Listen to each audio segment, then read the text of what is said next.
Bismillahirrahmanirrahim. Assalamualaikum warahmatullahi wabarakatuh. Ya, anak-anakku semuanya, bertemu lagi dengan Pak Agus ya dalam kesempatan yang berbahagia ini ya.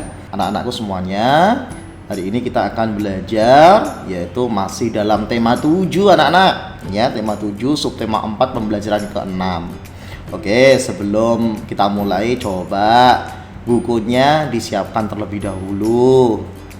Ya, hari ini kita akan belajar di pembelajaran ke-6 ini akan belajar satu tentang bahan-bahan pembuat benda, yang kedua aturan penggunaan benda, yang ketiga hubungan antara penjumlahan dan pengurangan. Oke, siap ya. Kita masuk pada pembelajaran ke-6 halaman 171 ya, halaman 171 sudah semuanya anak-anak ya. Oke, ayo kita berlatih membaca dulu ya. Benda memiliki ciri dan kegunaan yang berbeda-beda. Ciri dan kegunaan benda berkaitan dengan bahan benda. Ada benda yang terbuat dari karet, kaca, atau kertas. Ada juga benda yang terbuat dari kayu, logam, kain, atau plastik. Tahukah kamu terbuat dari apa benda di bawah ini? Adakah bahan benda lainnya? Coba kita sebutkan anak-anak, coba kita amati dulu. Kira-kira benda apa ya ini ya? Tentu anak-anaknya sering menaiki ini ya, biasanya setiap pagi hari atau mungkin sore hari atau mungkin pas waktu liburan ya, anak-anak seneng main dengan ini. Benda apa kira-kira? Iya, ini adalah sepeda. Coba di sini bagian-bagian sepedanya ya, stang sepeda ya. Stang sepeda ini terbuat dari apa? Dari logam. Kemudian dengan ini tempat duduknya atau yang dinamakan saddle. Saddle sepeda terbuat dari apa? Terbuat dari plastik. Kemudian di sini ada rodanya. Terbuat dari apa anak-anak? Bagus sekali, terbuat dari karet ya. Kita masuk pada halaman 172. Di sini ada beberapa gambar dan di bawahnya ada titik-titiknya. Nanti silahkan anak-anak ditulis pada titik-titik ini. Kita lihat pertama adalah gambar botol. Gambar botol terbuat dari apa? Silakan ditulis di bawahnya. Kemudian gambar buku, tulis di bawahnya juga pada titik itu. Penghapus, tulis di sini. Ada cangkir, tulis di sini. Kemudian wajan, tulis di bawahnya. Kursi ya di bawah ini, kemudian selimut bawah ini, dan panci di bawahnya ya. Anak-anak kalau masih bingung bisa meminta bantuan sama orang tua ya. Nah, sekarang kita diskusikan ya. Nah, kalau misalkan anak-anak punya teman yang sekolahnya sama ya, kelas 1, bisa mendiskusikan ya benda-benda yang di sini ya anak-anak ya. Atau mungkin bisa dibantu dengan kakaknya atau orang tuanya kalau seandainya orang tuanya nggak bekerja atau di rumah ya. Sekarang pertanyaannya, mengapa jendela terbuat dari kaca? Ya, mengapa jendela terbuat dari kaca? Yang kedua, mengapa rumah tidak dibuat dari kertas? Yang ketiga, mengapa kursi dibuat dari kayu atau plastik? Untuk jawabannya nanti silakan anak-anak bisa bertanya sama orang tua atau mungkin kakaknya yang ada di rumah, bisa tanya sama kakaknya dulu ya. Oke, kalau sudah, kita masuk pada selanjutnya, yaitu istilah tabel di bawah ini dengan benar. Nah, kemudian di sini ada nama benda, ada terbuat dari apa, ada ciri-ciri, ada kegunaan. Contoh misalkan gelas. Anak-anak, gelas itu dari apa ya? Dari kaca, betul sekali. Kemudian cirinya bagaimana gelas itu? Yaitu bening, kemudian keras, kemudian permukaannya halus. Setelah itu, apa kegunaan gelas? Sebagai tempat air, ya. Gelas itu selain tempat air juga digunakan untuk kita minum, ya. Nah, kemudian untuk yang nomor 2, lemari kelas. Kira-kira terbuat dari apa? Ya. Kemudian cirinya bagaimana? Kemudian kegunaannya apa? Kemudian yang ketiga, pintu kelas. Terbuat dari apa? Cirinya bagaimana? Dan kegunaannya untuk apa? Ya. Termasuk pada halaman selanjutnya, buku, ayunan, ember, panci, selimut, penghapus, dan pensil. Ya, ini bisa dikerjakan sesuai pada contoh yang ada pada halaman sebelumnya, yaitu halaman 172. Ya. Ya anak-anak, nanti kalau belum bisa, silakan nanti bisa bertanya atau bekerja sama dengan kakak atau orang tuanya di rumah. Nah, anak-anak, kita harus berhati-hati dalam menggunakan benda itu. Benda yang terbuat dari kaca mudah pecah, contohnya gelas tadi. Anak-anak ketika mengambil minum juga harus berhati-hati, ya. Nggak usah lari-lari, ya. Sama temennya mungkin ya ambil air minum pakai gelas kaca, kemudian lari-lari, kemudian setelah itu gelasnya pecah, jatuh kemudian pecah, ya. Maka anak-anak harus berhati-hati, ya, ketika membawa benda-benda yang terbuat dari kaca. Selain gelas juga ada piring itu juga terbuat dari kaca, ya. Nah, sekarang gunakan benda tersebut dengan hati-hati, ya. Kita masuk halaman selanjutnya.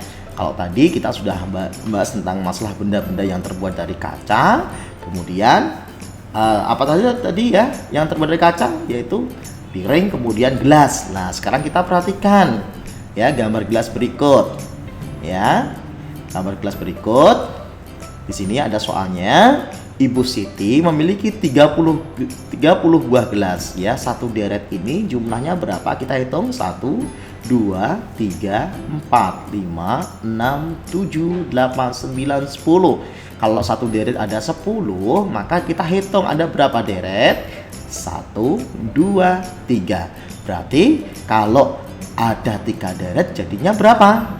30 gelas, ya. Kemudian Ibu Siti membeli lagi 12 gelas. Kita hitung 12, betul nggak ya? 1 2 3 4 5 6 7 8 9 10 11 12. Ya, jadi Ibu Siti membeli lagi 12 gelas. Gelas Ibu Siti semuanya adalah, nah di sini pengerjaannya 30 ditambah 12 sama dengan 42. 30 ditambah 12 sama dengan 42. Ini bisa digunakan dengan menjumlahkan mendatar, 0 tambah 2 atau satuan dengan satuan. 0 tambah 2. Ingat, yang namanya menjumlahkan atau mengurangkan itu dari satuan dulu semuanya, atau yang berasal dari belakang, ya. Bagian belakang dulu. 0 tambah 2 2. Kemudian 3 tambah 1 4. Jadinya angka 42. Ya. Nah, di sini ada gelas lagi anak-anak, ya. Jika Ibu Siti memiliki 42 buah gelas, ya, semuanya ini ada 42. Kemudian ada 12 gelas yang pecah. Kita perhatikan, ini ada gelas yang nggak utuh ya anak-anak ya. Kita hitung ada 12 nggak ya? Yang tidak utuh 1, 2, 3, 4, 5, 6, 7, 8, 9, 10, 11, 12. Betul sekali ya. Jadi 42 ya dikurangi yang pecah berapa? 12. Jadi 42 dikurangi 12 hasilnya 30. Sama dengan penjumlahan tadi prinsipnya. Ya, baik penjumlahan atau pengurangan itu diselesaikan yang bagian satuan dulu atau yang letaknya di belakang dulu. 2 dikurangi 2 hasilnya 0. 4 dikurangi 1 hasilnya 3. Jadi gelasnya ada berapa yang tersisa? Yang nggak pecah ada berapa? 30. Jelas? Alhamdulillah jelas ya. Sekarang kita masuk ada halaman 175. Ya, sama. Ini ada semuanya ada 42 anak-anak ya. Ya, ada 42 gelas. Jika Ibu Siti memiliki 42 buah gelas dan 30 buah gelasnya pecah, gelas Ibu Siti yang masih utuh ada berapa? Semuanya di sini ada 42. Kemudian yang pecah ada berapa anak-anak? Dia di sini ya ada 30 yang pecah. Ya, sekarang kita hitung yang tidak pecah atau masih utuh ada berapa? Kita hitung 1, 2, 3, 4, 5, 6, 7, 8, 9, 10, 11, 12. Berarti gelas Ibu Siti yang masih utuh ada 12. Ya, sekarang kalau sudah bisa kita perhatikan kembali pernyataan berikut ya.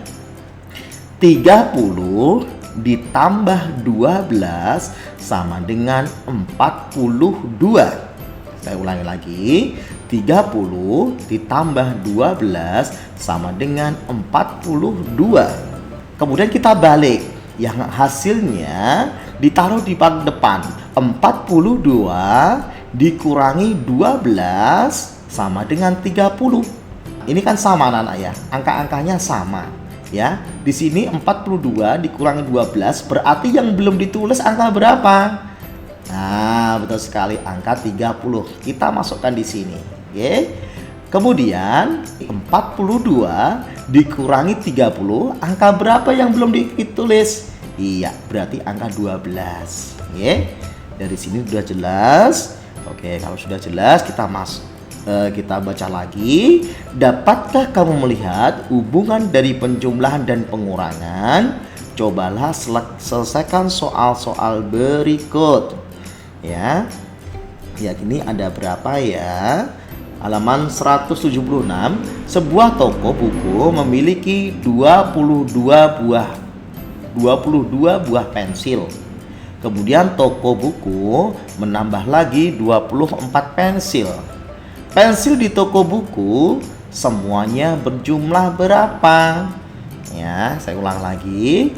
Sebuah toko buku memiliki 22 buah pensil. Toko buku menambah lagi 24 pensil. Berarti 22-nya itu ditaruh di sini, ditambah 24-nya ditaruh yang belakang sini, ya. Hasilnya berapa? Ingat, yang namanya menjumlahkan atau mengurangkan itu dimulai dari belakang, ya. Nah, berarti yang satuan dengan satuan, yang puluhan dengan puluhan. Ya, bisa. Kalau belum jelas nanti bisa sama orang tua ya. Kemudian nomor 2, jika toko buku memiliki 46 buah pensil dan 24 buah pensil patah, pensil di toko buku yang masih utuh sebanyak berapa? Nah, di sini ada pengurangan. Karena patah berarti yang utuh berapa? 46 ditaruh di depan, kemudian 24 ditaruh di belakang sini. Silakan nanti dikurangkan dari belakang dulu, kemudian dari depan. Satuan dengan satuan, puluhan dengan puluhan. Ingat, satuan itu yang angkanya di belakang ya, dan puluhan itu angkanya di depan. Bisa? Oke, kalau bisa kita lanjut nomor 3. Ya, jika toko buku memiliki 46 buah pensil dan 22 buah pensil patah, pensil di toko yang masih utuh ada berapa? Nah, ini masih sambungan dari ini nomor 3 ya, maaf ya. Nomor 3. Jadi 46 dikurangi 22 hasilnya berapa? Jelas? Oke, sekarang kita masuk pada nomor 4. 45 ditambah 33 sama dengan 78. Nah, sekarang kalau hasilnya ditaruh di depan ya, menjadi pengurangan. Yang belum ada berarti ditulis di sini. Oke.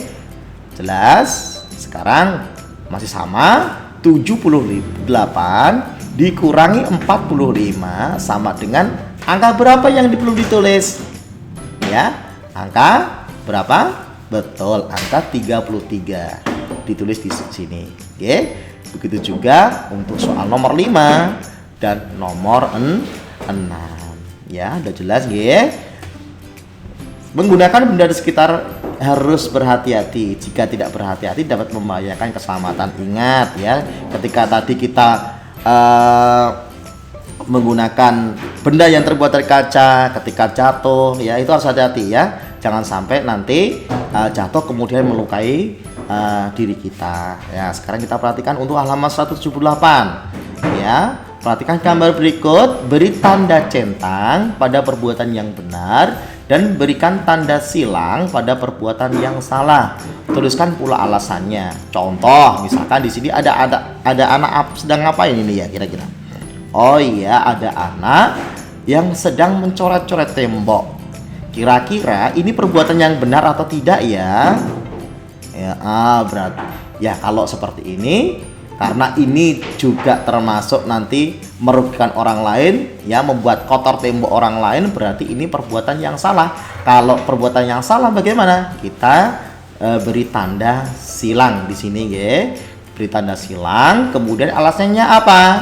Karena mencoret-coret tembok itu ya membuat kotor ya, membuat kotor atau merugikan orang lain seperti itu. Kemudian untuk gambar nomor 2. Gambar nomor 2 di sini adalah anak yang sedang bermain ayunan. Ini benar atau tidak? Nah, nanti kalau benar, perbuatan yang benar kita beri tanda centang. Oke. Kemudian setelah itu ada alasannya. Alasannya apa? Kalau itu perbuatan benar. Terus kemudian di sini ada gambar. Ya toh? Ada gambar dua anak, yang satunya sedang bermain ayunan, yang satunya tidak bermain ayunan. Dan kemudian kira-kira ini sedang apa ya kira-kiranya? Oh ya, karena tidak dipinjemi, mungkin ini cemberut ya anak-anak ya. Nah, kalau dia hanya bermain sendiri, tidak memberikan kesempatan pada temannya yang lain, berarti ini perbuatan yang benar atau yang salah? Ya, kalau salah kita berikan tanda silang. Kalau ya kemudian kita berikan alasannya mengapa. Oke. Nah, terus di sini ada anak yang sedang duduk di meja. Bener nggak meja itu untuk duduk? Ya, kalau salah ya berarti disilang. Kemudian alasannya apa? Nah, untuk gambar yang terakhir di sini ada anak yang sedang main prosotan, tapi mainnya dimulai dari yang apa namanya ini, yang licin ya, tidak diawal dengan yang di tangga. Bener atau tidak? Ya, berikan tanda. Kalau benar ya dicentang, kalau salah ya disilang, kemudian diberikan alasan ya. Nah, itu anak-anak ya, pembelajaran kita pada kesempatan hari ini ya. Berarti untuk kesempatan ini kita tadi sudah belajar satu, bahan-bahan pembuat benda, kemudian yang kedua aturan penggunaan benda, yang ketiga hubungan antara penjumlahan dan pengurangan ya. Pesan Pak Guru sebelum mengakhiri pembelajaran ini ya, tolong untuk sholatnya dijaga, murojaahnya atau baca Qur'annya itu juga dijaga. Yang sudah bisa baca Qur'an ya, yang belum bisa ya baca as-sofah juga gak apa-apa ya toh? Ya itu. Kemudian jaga kesehatan ya, jaga kesehatan dimanapun kalian berada. Cuci tangan ya, kalau mau makan ya itu harus cuci tangan ya. Itu saja dari Pak Guru. Terima kasih pembelajaran pada kesempatan hari ini saya akhiri. Wassalamualaikum warahmatullahi wabarakatuh.